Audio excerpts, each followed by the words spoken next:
Hi, I'm Indigo and I'm 28 years old. I'm honestly still reeling from the recent events in my life.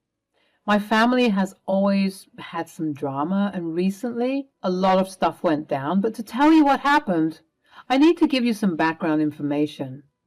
I grew up in a typically normal family. Every one of us, my parents and I, were pretty chill, all except my older sister Azalea, who was a different story. Azalea, oh boy, where do I even begin with that girl? She was like a wild tornado tearing through our family. You know those stories about the black sheep of the family? Well, Azalea took it to a whole new level. She was always the rebellious one, breaking all the rules and doing things her way. Our parents couldn't control her, no matter how hard they tried. Late night parties, questionable friendships, romantic partners, and a general disregard for authority and responsibility became her trademark. But the real bomb dropped when she got involved with a married man. Yeah, you heard that right. Talk about a major betrayal. Our family was blown to pieces by the community. We became pariahs. The scandal was so big that it reached national news because of all the married men she wanted to canoodle with. She chose a pretty prominent one. Trust? Shattered. Hearts? Broken. It was a mess, to say the least. After that, things went from bad to worse. Azalea went off the rails completely, partying harder, making even riskier choices, and alienating anyone who tried to get close. She was even dabbling in some not-so-legal substance abuse, which still pains me to this day. It was like watching a train wreck in slow motion, and we were all just left shaking our heads in disbelief. Our parents couldn't handle the pain, obviously. They distanced themselves from Azalea, cutting her off, not because they stopped loving her, but to protect their sanity. Can you blame them? It was a matter of self-preservation at that point. I was very angry with my older sister. I used to look up to her. But time and time again, she'd break my trust and my heart when she'd try, and use me as a scapegoat or involve me in her irresponsible behavior. I tried time and time again to rekindle a relationship with her, but she'd refuse, only ever needing me when she needed money for drugs or because she had no place to stay. I, too, decided to formally cut her off not long after my parents did, because she wasn't going to use me for her gain. Sadly, a couple of years passed and my father passed away.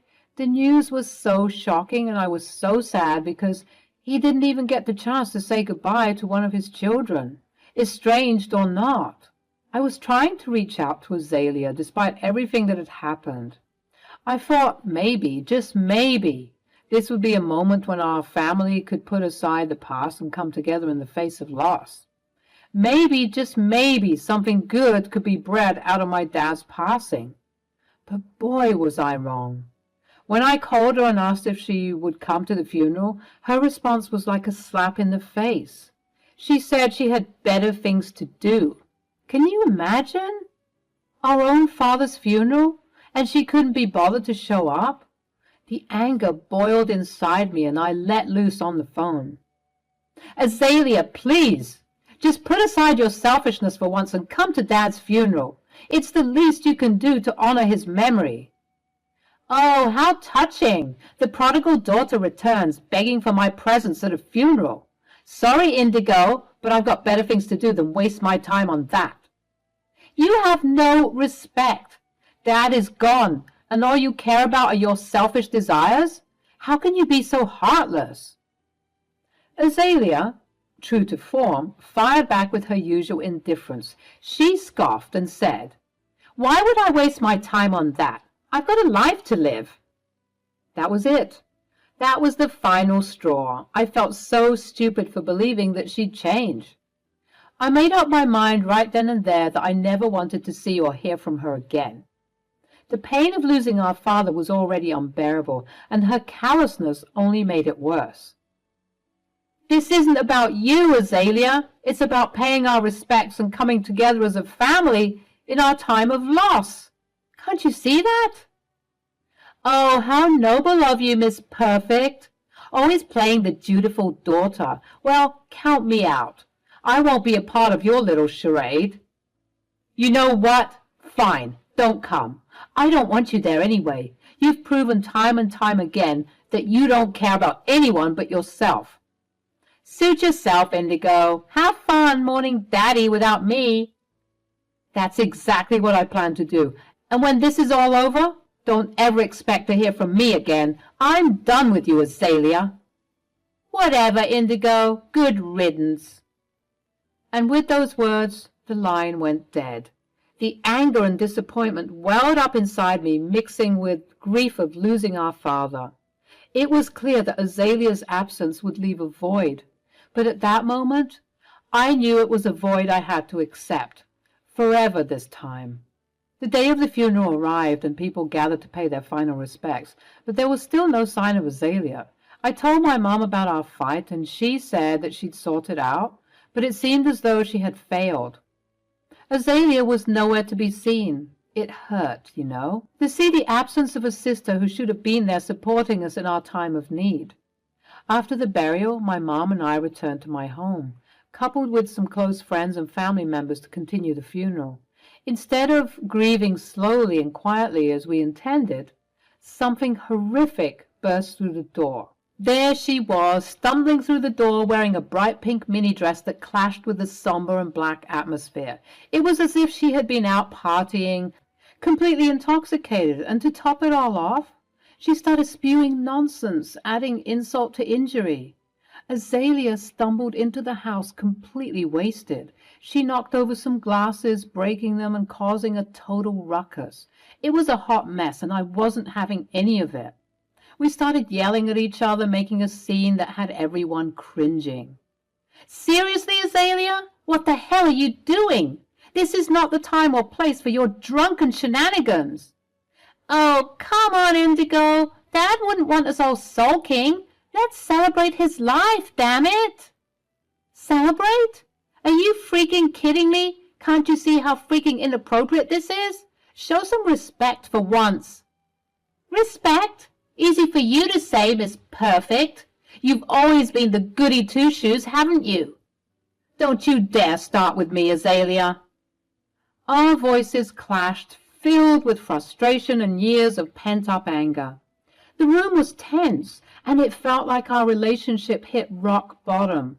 Just when things couldn't get any worse, our mom stepped in and dragged us both to my room, trying to salvage some dignity and have a private conversation.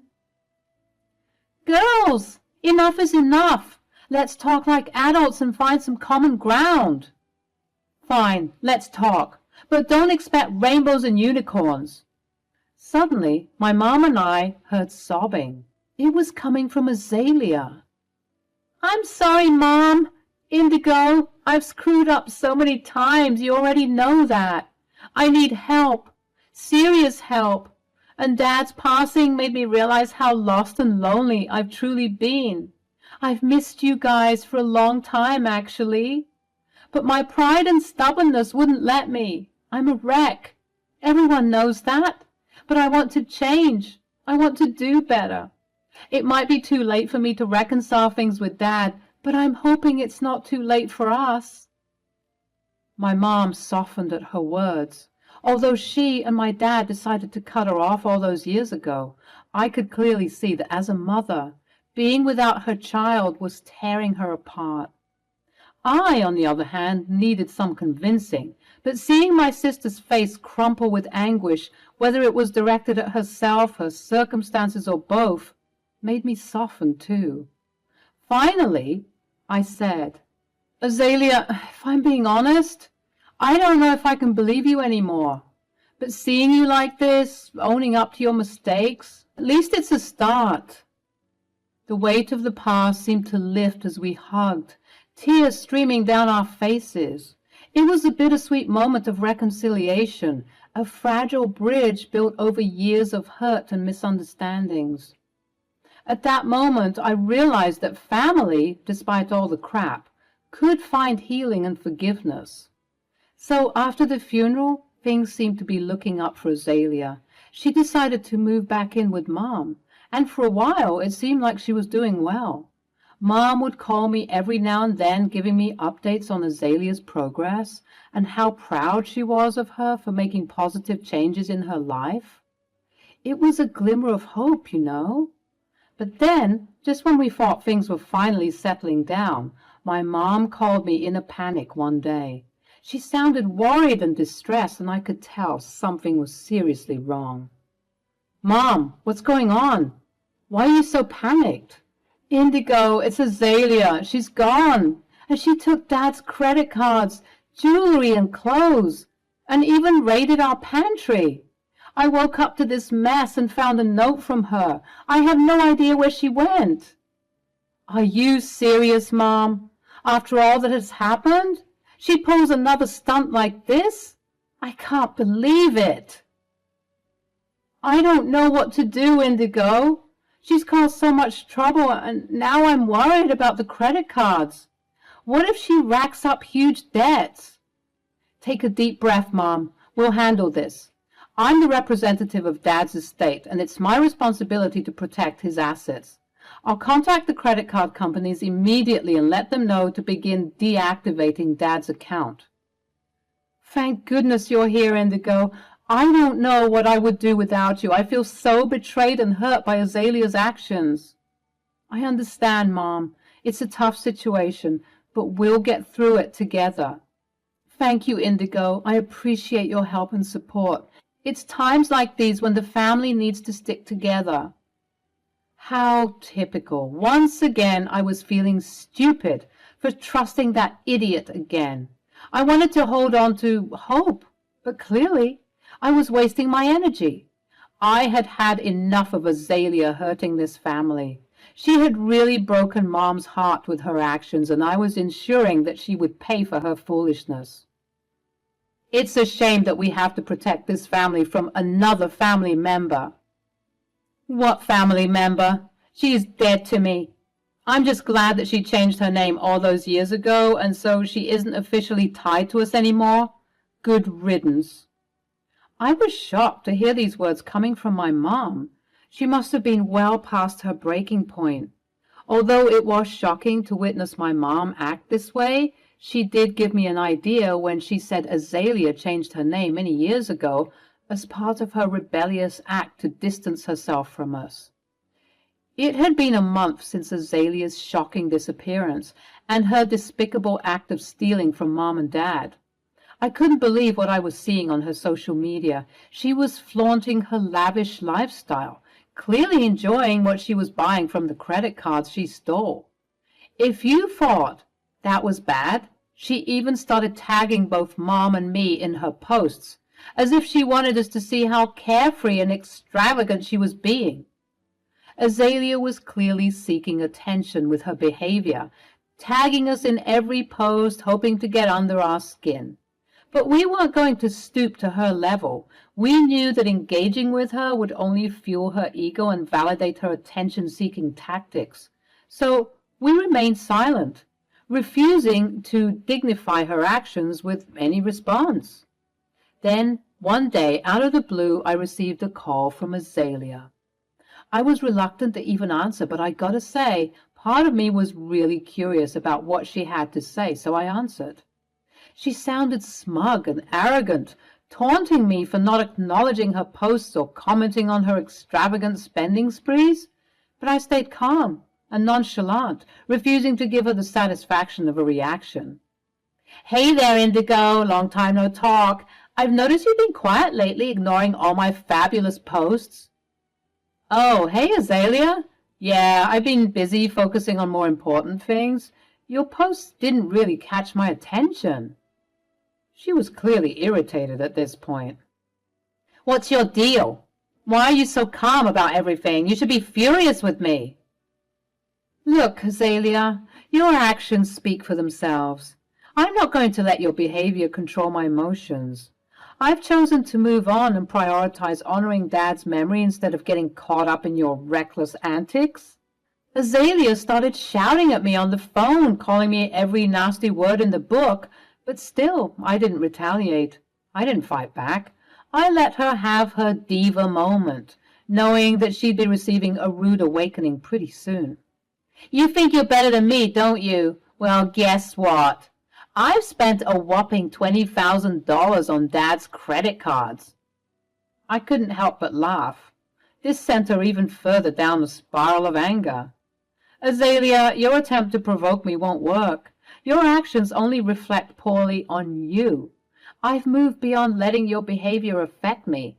I'm focused on protecting Dad's legacy and finding peace within myself. Yeah?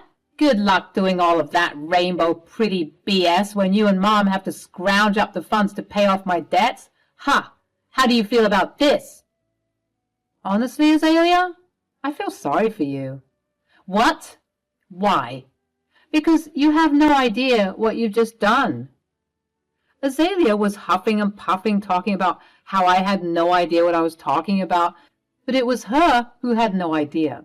I started explaining how ever since she ransacked Mom and Dad's place, I began processing the account deletion of my dad due to his passing. The credit card companies advised us that the card might still be usable during this time and that no purchases should be made whilst this process is being conducted. I then told the people that they should rest assured that Mom and I won't be using the card at all, and that if they notice any activity from anyone, it is from a fraudster or a thief. What? You didn't tell them that there was another person in the family? What are you talking about? You're not part of this family. I could tell that the words I said smacked her right across the face. I'd never witnessed her so speechless before in my life, which is saying something because that girl can definitely run her mouth like a faucet. What do you mean I'm not part of this family? I mean just that, Azalea. You've made it clear to us time and time again that you don't love us. You don't even want us. You changed your name. You deliberately tugged at our hearts during our time of mourning just to blindside us and dupe us, which was probably your plan all along, huh? Oh, cat's got your tongue now, huh? Anyways, I told the people at the bank that if they suspect any suspicious activity occurring after I put in the request for the account deletion, they should deal with it accordingly because it has nothing to do with Mom and me. So what are you saying? I'm saying that when you're unable to pay the debt, because let's face it, you won't be, you'll be dealing with the authorities. Indigo, how could you do this to me? No, Azalea, how could you do this to me? To your mother? How could you sleep in her home and do her dirty like that? How could you disgrace your father who can't even rest because of you? Do you not realize how selfish you are? Okay, so I'm the bad guy, right? I mean, that's what you people have always told me, so why not just report me to the police sooner? Why am I finding out about all of this now? Because watching you fall from your high horse would be much sweeter, darling. I didn't want to give you the heads up. I wanted you to be completely blindsided, but now I see that there's no point in that. You deserve to know that your days of freedom are limited, and very soon you'll be in the pen, and there's nothing you can do about it. Azalea began to cry on the phone, and I just sat in silence waiting for the pity party to be over. But you know I can't pay this back. I'm going to go to jail. Yeah? Well, you probably should have thought about that before doing the stupid crap you're doing. Indigo, I'm so sorry. Save it. I don't want to hear anything else from you. I never want to hear from you again. And by the way, yes, prison orange is so not your color. Before she could respond, I hung up the phone. I did a little happy dance and I waited for the eventual news of Azalea's arrest. As luck would have it, Azalea was arrested the very next day. The authorities took her to the station, and according to the buzz that was going around my county, Azalea was putting up a fight, denying everything, including the fact that the police found copious amounts of drugs in her house. She was digging herself a deeper grave with all that denying, because the judge increased her sentence after she pleaded guilty. I will never understand why people plead guilty when there is undeniable evidence, but anyways. My mom and I rejoiced when we heard of Azalea's verdict. We were hoping to breathe, at least for a couple of years, before Azalea blessed us with her destruction. I was hoping that a few years locked up would do her some good and teach her some much-needed discipline, but it seems like getting a well-behaved Azalea wouldn't be happening for a long time, because she would apparently cause a ruckus in her prison cell, even badly beating one of her inmates. The judge said that there would be years added to her sentence due to her insolence in the pen. My mom and I have decided to put everything behind us. For real this time. We can't keep going back and forth with this girl. Enough is enough. Whenever we'd get calls from the prison, we'd reject them, refusing to even speak to her, in case she tried to slither her way back into our lives again. My mom and I are even considering moving to a different state just so that we can be away from her. We don't even want her to have the opportunity to make one of her unwarranted visits once she gets out.